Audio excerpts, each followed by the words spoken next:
నాగర్ కర్నూలు జిల్లా కల్వకుర్తి పట్టణంలోని కేశవనగర్ కాలనీలో భారీ చోరీ జరిగింది. పట్టణంలో నివాసం ఉంటున్న ఊరుకొండపేట ఆంజనేయ స్వామి ఆలయంలో పూజారిగా విధులు నిర్వహిస్తున్న శ్రీనివాస శర్మ ఇంట్లో దొంగలు పడి 6 లక్షల రూపాయలతో పాటుగా 40 తులాల బంగారం తీసుకెళ్లినట్లు బాధితులు తెలిపారు.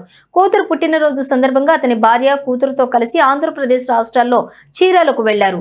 శ్రీనివాస శర్మ 3 రోజుల నుండి గుడి దగ్గరే ఉన్నాడు. ఇంట్లో ఎవరూ లేకపోవడంతో తాళం విరగొట్టి దొంగతనానికి పాల్పడినట్లుగా తెలిపారు.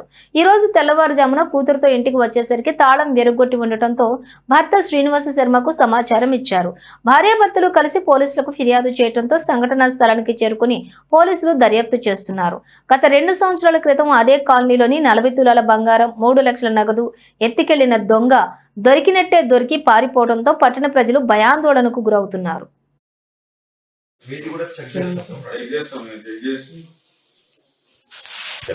శ్రీనివాస శర్మ కేశవనగర్ కాలనీ దొంగలు పడ్డారు మా ఇంట్లో.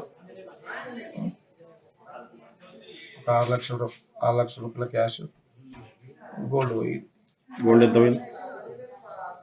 ఇంకా మా తాతలు ముత్తాతలు ఇచ్చినటువంటిది, మా అత్తగారు పెట్టినటువంటిది, మాదంతా కలిసి ఒక 40 తులాలు ఉంటుంది. ఎంత? 40 తులాలు. ఇంకా సిల్వర్ ఇంట్లో ఎవరు లేకున్నారా? మరి ఎవరు లేకుండా మీరు ఎక్కడ? పాపది బర్త్డే ఉందని ఊరికి వెళ్ళారు. నేను దేవాలయం దగ్గర ఉన్నాను. నేను ఎక్కడ మీది? ఏ దేవాలయం? ఊరుకొండపేట దేవాలయం ఆంజనేయ స్వామి. ఈరోజు మార్నింగ్ 6:30కి పిల్లలు వచ్చి చూసి నాకు ఫోన్ చేశారు.